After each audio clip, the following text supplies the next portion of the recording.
tetap membalas keburukannya umat dengan kebaikan, ngajak mereka untuk jadi orang yang sukses, penghuni-penghuni surganya Allah. Kalau orang itu membalas keburukan dengan keburukan, ya ini preman ketemu preman, bajingan ketemu bajingan.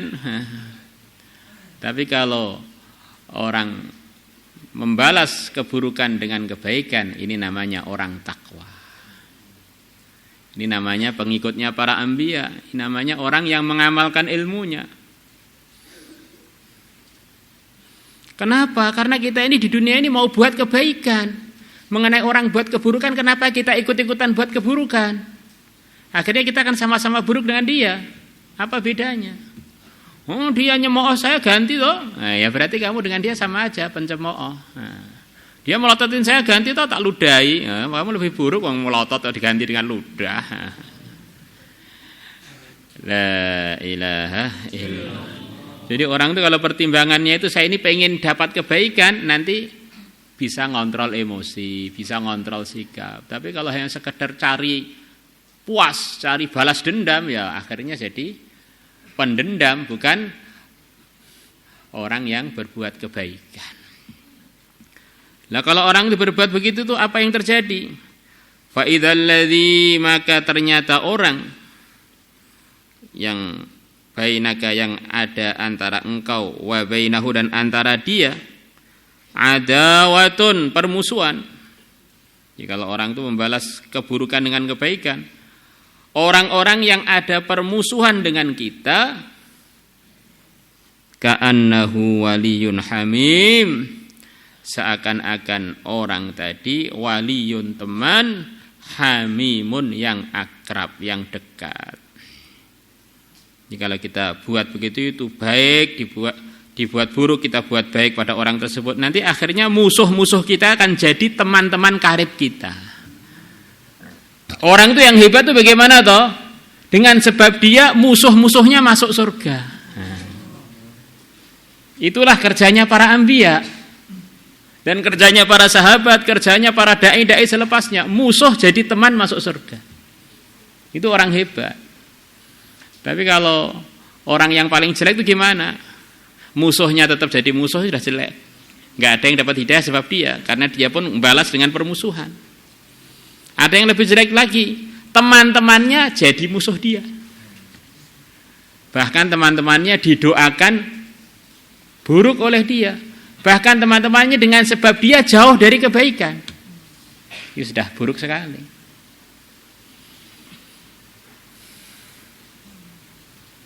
Seperti iblis dulu temannya dengan para malaikat, ibadah dengan para malaikat. Tetapi ujung-ujungnya malah jadi musuh bebuyutannya para malaikat.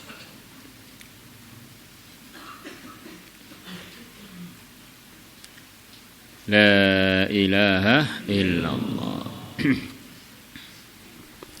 Nah, siapa yang diberi sifat mulia tadi siapa? Diburuki tapi malah membaiki itu siapa?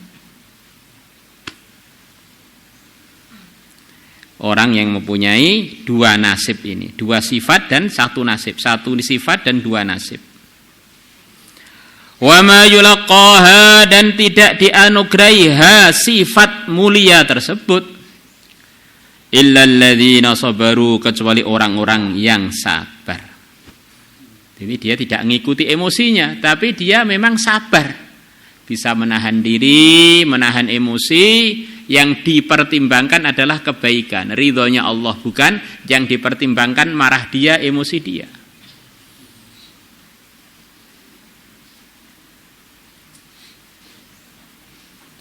Wa ma yulaqaha, dan tidak dianugerahi sifat yang baik tersebut, membalas keburukan dengan kebaikan, illa dzu hadzin azim, kecuali orang yang mempunyai bagian yang agung, orang yang punyai nasib yang begitu mujur, di akhirat sana dapat pahala yang luar biasa. Maka kalau kita ini diburuki orang ganti buruk, itu berarti ini bukan bagian orang yang sabar. Padahal orang yang sabar ini janji Allah akan ditolong oleh Allah, wallahu ma'as sabirin. Orang yang sabar itu Allah akan memberi pahala kepada orang yang sabar, pahala sampai malaikat pun enggak bisa menghitungnya. Innama yuwaffas sabiruna ajrahum bighairi hisab. Oh, berarti saya ini kalau belum sabaran nih termasuk orang yang belum layak untuk dapat nusratullah dan dapat pahala yang tidak terhitung dari Allah. Orang rendahan saya ini.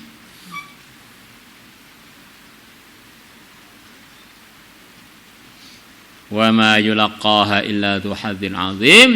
Kalau saya belum dapat sifat yang mulia tadi, maknanya saya ini nasib saya di akhirat sana ini nasibnya itu kurang beruntung, bagiannya dikit. Ya kalau kebagian, kalau enggak kebagian. Nah, karena kebagiannya sudah kita salurkan pada nafsu semua, pada emosi semua. Orang itu kalau pertimbangannya adalah nafsunya, Allah berfirman, walaupun Nabi Muhammad masih ada, tidak bisa membimbing dia. Pertimbangannya apa enaknya? Apa enaknya? Bukan apa baiknya. Ara'aita man ittakhadha ilahahu hawah afa anta takunu alaihi wakila. Kurang lebihnya artinya orang yang kamu lihat menuhankan nafsunya, menuhankan keinginannya, kamu tidak bisa ngurus dia, wahai Muhammad. Nabi Muhammad gak bisa bimbing dia, apalagi Pondok Al-Fatah. Pokoknya aku pengen ngerokok, ya ngerokok. Sak donya nasihati ya. Pelajarannya sampai tuntas, sing pertimbangannya bukan pelajaran, kok pertimbangannya piye enake. La ilaha illallah. Maka ingat, kalau kita ini sudah panutan kita tuh nafsu kita, ya berarti kita ini di mana saja tidak dapat kebaikan. Innan nafsa la ammaratun bisu.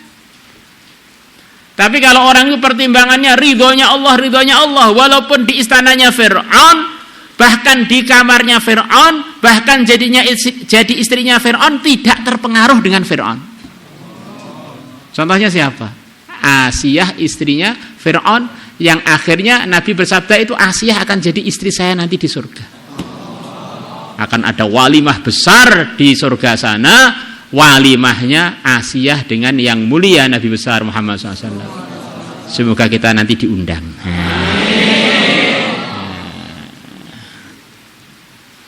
Gitu. Kalau masuk surga nanti minta undangan. Kan kok bisa Pak? Iya toh, surga itu kan standarnya walakum fiha ma tashtahihil anfus. Apa saja yang diri kalian mau terlaksana, asalkan itu tidak melanggar. Tentu saja orang di surga, orang yang diridhoi Allah, enggak ada keinginannya yang melanggar. Pengen ikut hadir walimah, ahlan.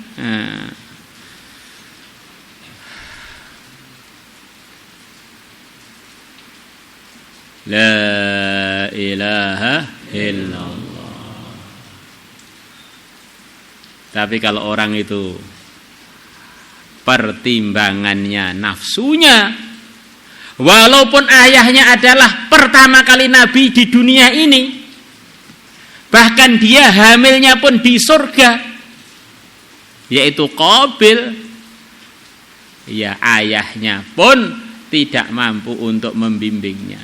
Surga yang jadi awal kejadian pun tidak manfaati untuk dia. Pertama kali pembunuhnya manusia Qabil.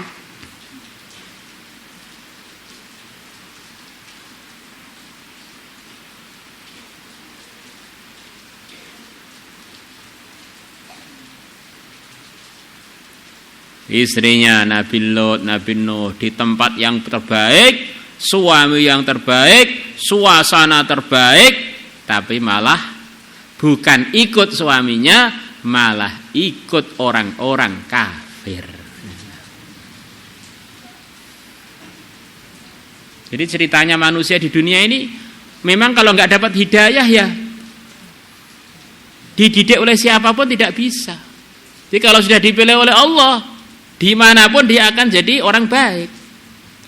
Famusalladzi rabbahu Jibrilu kafiru wa musalladzi rabbahu fir'aunu mursalu.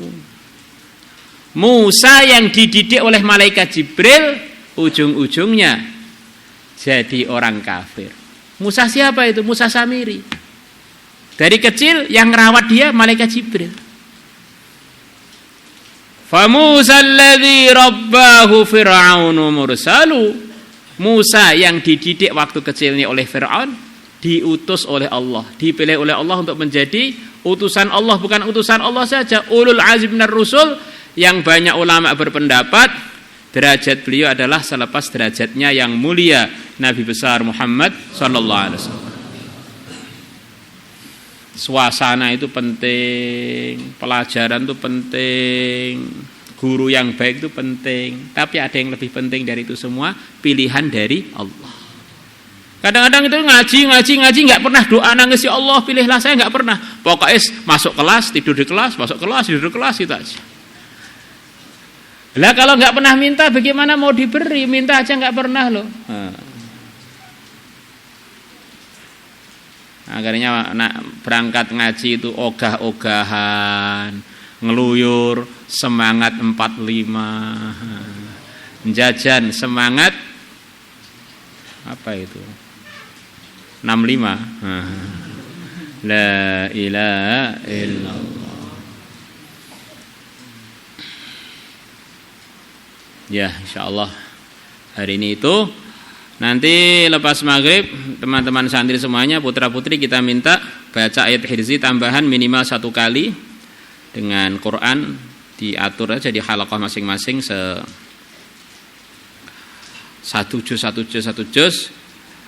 Setiap orang niatnya ikut niat kami, insyaallah ya.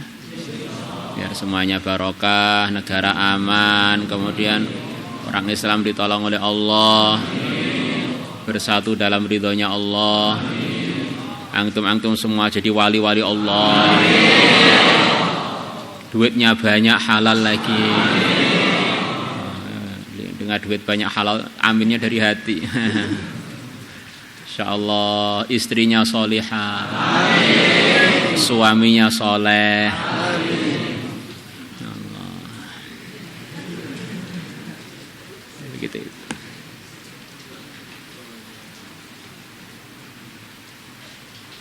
Ini diatur aja, nanti 30 orang satu khataman, 30 orang satu khataman gitu ya. Ya halaqahnya masing-masing kan sudah biasa. Putra putri nanti lepas maghrib insyaallah. Di samping ayat hadis yang sudah biasa kita baca. Maulaya salli wa sallim daiman abada ala habibika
Salatullah